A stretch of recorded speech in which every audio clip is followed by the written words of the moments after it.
നമസ്കാരം, ഫാസ്റ്റ് ന്യൂസിലേക്ക് സ്വാഗതം. സിറിയക്ക് നേരെ വ്യോമാക്രമണം നടത്തി ഇസ്രായേൽ. ആയുധ സംഭരണ കേന്ദ്രങ്ങൾ ബോംബിട്ട് തകർത്തു. ഗോലാൻ കുന്നുകൾ സ്ഥിതി ചെയ്യുന്ന മേഖല പിടിച്ചെടുത്ത് ഇസ്രായേൽ സേന. സിറിയൻ സൈന്യത്തിന്റെ ആയുധശേഖരം വിമതരുടെ കയ്യിൽ എത്താതിരിക്കാനാണ് വ്യോമാക്രമണമെന്ന് വിശദീകരണം. അധികാരം നഷ്ടപ്പെട്ട സിറിയൻ പ്രസിഡന്റ് ബഷർ അൽ അസദും കുടുംബവും റഷ്യൻ തലസ്ഥാനമായ മോസ്കോയിലെത്തി. ബഷറിനും കുടുംബത്തിനും മോസ്കോ അഭയം നൽകിയതായി റഷ്യൻ ഔദ്യോഗിക മാധ്യമം ടാസ് റിപ്പോർട്ട് ചെയ്തു. മാനുഷിക പരിഗണന വെച്ചാണ് അഭയം നൽകിയതെന്നാണ് വിശദീകരണം. സമാധാനപരമായ അധികാര കൈമാറ്റത്തിന് തയ്യാറാണെന്ന് അസദ് അറിയിച്ചതായി റഷ്യൻ വിദേശകാര്യ മന്ത്രാലയം. സിറിയയിലെ അസദ് ഭരണകൂടത്തിന്റെ പതനത്തെ സ്വാഗതം ചെയ്ത് പാശ്ചാത്യ രാജ്യങ്ങൾ. ക്രൂരമായ രാഷ്ട്രം വീണുവെന്ന് ഫ്രഞ്ച് പ്രസിഡന്റ്. നല്ല വാർത്ത എന്ന് ജർമ്മൻ ചാൻസലർ. സിറിയ എത്രയും വേഗം സ്ഥിരതയിലേക്ക് മടങ്ങുമെന്ന് പ്രതീക്ഷിക്കുന്നതായി ചൈനീസ് വിദേശകാര്യ മന്ത്രാലയം. തിരുവനന്തപുരം പാലോട് യുവതി ആത്മഹത്യ ചെയ്ത സംഭവത്തിൽ ഭർത്താവും സുഹൃത്തും റിമാൻഡിൽ. ഭർത്താവ് അഭിജിത്ത്, സുഹൃത്ത് അജാസ് എന്നിവരാണ് റിമാൻഡിലായത്. ഇരുവരുടെയും മാനസിക ശാരീരിക പീഡനങ്ങളിൽ മനം നൊന്ത് ഇന്ദുജ ആത്മഹത്യ ചെയ്തു എന്നാണ് പോലീസ് കണ്ടെത്തൽ. നടൻ ദിലീപിന് ശബരിമല ദർശനത്തിന് പ്രത്യേക സൌകര്യം ഒരുക്കിയതുമായി ബന്ധപ്പെട്ട വിഷയം ഹൈക്കോടതി ഇന്ന് വീണ്ടും പരിഗണിക്കും. പോലീസ് അകമ്പടിയോടെ ദിലീപ് അടക്കമുള്ളവർ ശബരിമല ദർശനത്തിനെത്തിയത് സംബന്ധിച്ച് കോടതി വിശദമായ റിപ്പോർട്ടാണ് ആവശ്യപ്പെട്ടിട്ടുള്ളത്. ഇത്തരം സംഭവങ്ങൾ ആവർത്തിക്കരുതെന്ന് കോടതി നിർദ്ദേശം നൽകിയിട്ടുണ്ട്. ദർശനം സംബന്ധിച്ച് CCTV ദൃശ്യങ്ങൾ പരിശോധിച്ച് തീരുമാനമെടുക്കാമെന്നാണ് ദേവസ്വം ബെഞ്ചിന്റെ തീരുമാനം. സമസ്തയിലെ ഇരുവിഭാഗങ്ങൾ തമ്മിലുള്ള തർക്കം തീർക്കാൻ മലപ്പുറത്ത് ഇന്ന് ചർച്ച. എന്നാൽ ലീഗ് വിരുദ്ധ വിഭാഗം യോഗത്തിൽ പങ്കെടുത്തേക്കില്ല. മുഷാവറ യോഗത്തിന് മുൻപുള്ള സമവായ ചർച്ച പ്രഹസനമെന്നാണ് ഇവരുടെ വാദം. ചർച്ചയുമായി മുന്നോട്ട് പോകുമെന്ന നിലപാടിലാണ് ലീഗ് അനുകൂല വിഭാഗം. അന്തരിച്ച CPM നേതാവ് MM ലോറൻസിന്റെ മൃതദേഹം സംസ്കരിക്കുന്നത് സംബന്ധിച്ച ഹർജി ഹൈക്കോടതിയിൽ ഇന്ന് വീണ്ടും പരിഗണിക്കും. ലോറൻസിന്റെ മൃതദേഹം മതാചാരപ്രകാരം സംസ്കരിക്കുന്നതിന് വിട്ടു നൽകണമെന്നാവശ്യപ്പെട്ട് മകൾ ആശ നൽകിയ അപ്പീലാണ് ഇന്ന് പരിഗണിക്കുന്നത്. തർക്കം മധ്യസ്ഥ ചർച്ചയിൽ തീർപ്പാക്കാൻ മുതിർന്ന അഭിഭാഷകൻ NN സുഗുണപാലിനെ കോടതി ചുമതലപ്പെടുത്തിയിട്ടുണ്ട്. മധ്യസ്ഥ ചർച്ചയുടെ വിവരങ്ങളടക്കം ഇന്ന് കോടതിയെ ബോധിപ്പിക്കും. കാസർഗോഡ് പൂച്ചക്കാട്ടെ പ്രവാസി വ്യവസായി MC ഗഫൂർ ഹാജിയുടെ കൊലപാതകത്തിൽ പ്രതികളെ ഇന്ന് പോലീസ് കസ്റ്റഡിയിൽ വാങ്ങും. ജുഡീഷ്യൽ കസ്റ്റഡിയിലുള്ള ജിനുമ എന്ന ഷമീമ ഉൾപ്പെടെയുള്ള പ്രതികളെയാണ് കസ്റ്റഡിയിൽ വാങ്ങുന്നത്. തട്ടിപ്പ് സംഘത്തിൽ കൂടുതൽ പേർ ഉൾപ്പെട്ടിട്ടുണ്ട് എന്നാണ് പോലീസ് സംശയിക്കുന്നത്. ഇവരുടെ പണം ഇടപാട് സംബന്ധിച്ചും വിശദമായ അന്വേഷണം നടത്താനാണ് കസ്റ്റഡിയിൽ വാങ്ങുന്നത്.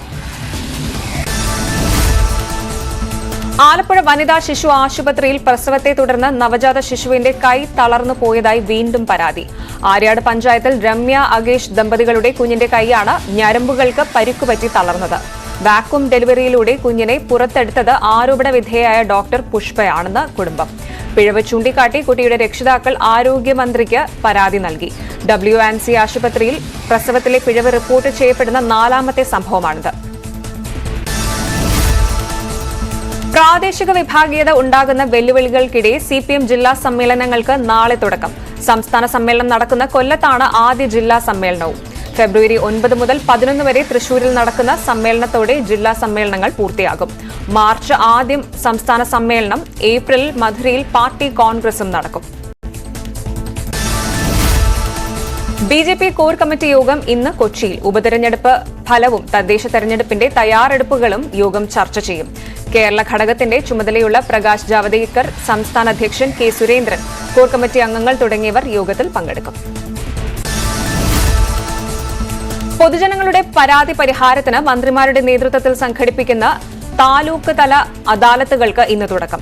സംസ്ഥാനത്തെ എല്ലാ താലൂക്കിലും മന്ത്രിമാർ നേരിട്ടെത്തി ജനങ്ങളുടെ പരാതികൾ സ്വീകരിക്കുകയും പരിഹരിക്കാൻ കഴിയുന്ന പരാതികൾ തത്സമയം തീർപ്പാക്കുകയുമാണ് ലക്ഷ്യം. സംസ്ഥാനതല ഉദ്ഘാടനം തിരുവനന്തപുരത്ത് മുഖ്യമന്ത്രി പിണറായി വിജയൻ നിർവഹിക്കും. അടുത്ത മാസം 13 വരെയാണ് അദാലത്ത്. സംസ്ഥാനത്തെ മുഴുവൻ തദ്ദേശ സ്ഥാപന ഭരണസമിതികളെയും ഇന്ന് മുഖ്യമന്ത്രി പിണറായി വിജയൻ അഭിസംബോധന ചെയ്യും. ഇതിനായി തദ്ദേശ സ്ഥാപനങ്ങൾ പ്രത്യേക യോഗങ്ങൾ ചേരും. പാലിയേറ്റീവ് കെയർ പ്രവർത്തനങ്ങളുടെ ഏകോപനം, മാലിന്യമുക്ത കേരളം, ദാരിദ്ര്യ നിർമ്മാർജ്ജനം എന്നിവയുടെ പ്രവർത്തനങ്ങൾ ഊർജ്ജപ്പെടുത്തലാണ് ലക്ഷ്യം. മാർച്ച് 30 സമ്പൂർണ്ണ ശുചിത്വ സംസ്ഥാനം എന്ന പ്രഖ്യാപനം നടത്താനാണ് ആലോചന. യാക്കോബായ സഭ പരമാധ്യക്ഷൻ ഇഗ്നാത്തിയോസ് എഫ്രേം ദ്വിതീയൻ പാത്രിയാർക്കീസ് ബാവ ഇന്ന് വിശ്വാസ സമൂഹത്തെ അഭിസംബോധന ചെയ്യും. കാലം ചെയ്ത ശ്രേഷ്ഠ കത്തോലിക്ക ബാവ ബസേലിയോസ് തോമസ് പ്രഥമന്റെ 40ാം ഓർമ്മദിനത്തിന്റെ ചടങ്ങുകളുടെ ഭാഗമായാണ് അഭിസംബോധന. പുതിയ കത്തോലിക്ക ബാവയുടെ ഔദ്യോഗിക പ്രഖ്യാപനം, സഭാ തർക്കങ്ങളിലെ ചർച്ച എന്നിവ വിശ്വാസികളോട് പങ്കുവയ്ക്കുമെന്നാണ് പ്രതീക്ഷ. BSNL സഹകരണ സംഘം തട്ടിപ്പ് കേസിൽ പ്രതികളുടെ ബിനാമി ഇടപാടും അന്വേഷിക്കണമെന്ന് പരാതിക്കാർ. എൻഫോഴ്സ്മെന്റ് ഡയറക്ടറേറ്റ് അന്വേഷണം ഏറ്റെടുത്തതോടെ പ്രതികൾക്ക് സംസ്ഥാനത്തിന് പുറത്തുള്ള നിക്ഷേപങ്ങളും കണ്ടെത്താനാകുമെന്ന് പ്രതീക്ഷ. BSNL സഹകരണ സംഘത്തിൽ 400 കോടിയിൽ പരം രൂപയുടെ തട്ടിപ്പാണ് നടന്നത്. കേസിൽ ED അന്വേഷണം തുടങ്ങി. ശബരിമലയിൽ ഭക്തജന തിരക്കിന് നേരിയ കുറവ്. ഇന്നലെ 63,733 തീർത്ഥാടകരാണ് ദർശനത്തിനെത്തിയത്. സമീപ ദിവസങ്ങളിലെ ഏറ്റവും കുറവ് തീർത്ഥാടകർ എത്തിയത് ഇന്നലെ. 13,145 പേർ സ്പോട്ട് ബുക്കിംഗ് വഴി ഇന്ന് ദർശനം നടത്തി. വരും ദിവസങ്ങളിൽ തിരക്ക് വർദ്ധിക്കുമെന്നാണ് ബോർഡിന്റെയും പോലീസിന്റെയും കണക്കുകൂട്ടൽ. ദേശീയ വാർത്തകൾ. പാർലമെന്റിൽ ഇന്നും അദാനി വിഷയം ഉയർത്താൻ കോൺഗ്രസ്. ഇന്ത്യ മുന്നണിയിലെ നേതൃതല ഭിന്നത പരസ്യമായതിനു ശേഷം ചേരുന്ന സഭാ സമ്മേളനത്തിൽ ഇത് പ്രകടമാകുമോ എന്നതും പ്രസക്തമാണ്. ഇന്ത്യ മുന്നണിയിലെ തർക്കം ഭരണപക്ഷം ആയുധമാക്കാനും സാധ്യതയുണ്ട്.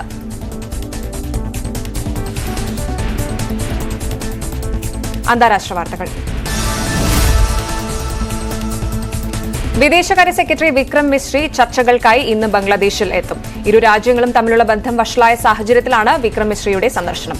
പരസ്പരം യോജിച്ച് പ്രവർത്തിക്കാനുള്ള നീക്കം സന്ദർശനത്തിന് ശേഷമുണ്ടാകുമെന്നാണ് കരുതുന്നത്. ബംഗ്ലാദേശിലെ ഇടക്കാല സർക്കാരിന്റെ മുഖ്യ ഉപദേഷ്ടാവ് മുഹമ്മദ് യൂനിസിന്റെ നൊബേൽ സമ്മാനം തിരിച്ചെടുക്കണമെന്ന ആവശ്യവുമായി BJP നേതാക്കൾ രംഗത്ത്. ഹിന്ദു സമൂഹത്തിനെതിരായി വിവേചനരഹിതമായ ആക്രമണം നടത്തുന്നു എന്നാരോപിച്ചാണ് നീക്കം.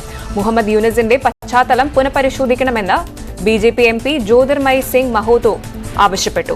നോർവീജിയൻ നൊബേൽ കമ്മിറ്റിക്ക് അയച്ച കത്തിൽ മനുഷ്യാവകാശ ലംഘനങ്ങളിൽ പങ്കാളിയാണെന്ന് ആരോപിക്കപ്പെടുന്ന വ്യക്തികൾക്ക് നൊബേൽ സമ്മാനം നൽകുന്നതിലെ വൈരുദ്ധ്യം എടുത്തു കാണിക്കുന്നു. പ്രാദേശിക വാർത്തകൾ. മലപ്പുറം പെരിന്തൽമണ്ണയിൽ വീണ്ടും അജ്ഞാത ജീവിയുടെ ആക്രമണം. കൊലഞ്ചേരി സ്വദേശി റിനോജിന്റെ പശുക്കിടാവിനെയാണ് കൊന്നത്. അടുത്തിടെ പ്രദേശത്ത് പുലിയെ കണ്ടതായി നാട്ടുകാർ പറഞ്ഞിരുന്നു. വനം വകുപ്പ് ഉദ്യോഗസ്ഥർ സ്ഥലം സന്ദർശിച്ചു. പ്രദേശവാസികളോട് ജാഗ്രത പാലിക്കാൻ നിർദ്ദേശം നൽകി.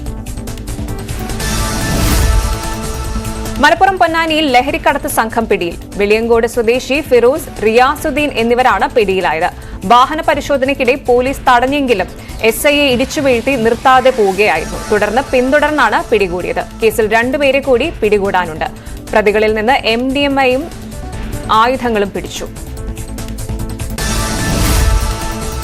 ഫാസ്റ്റ് ന്യൂസ് പൂർണ്ണമാകുന്നു. നമസ്കാരം.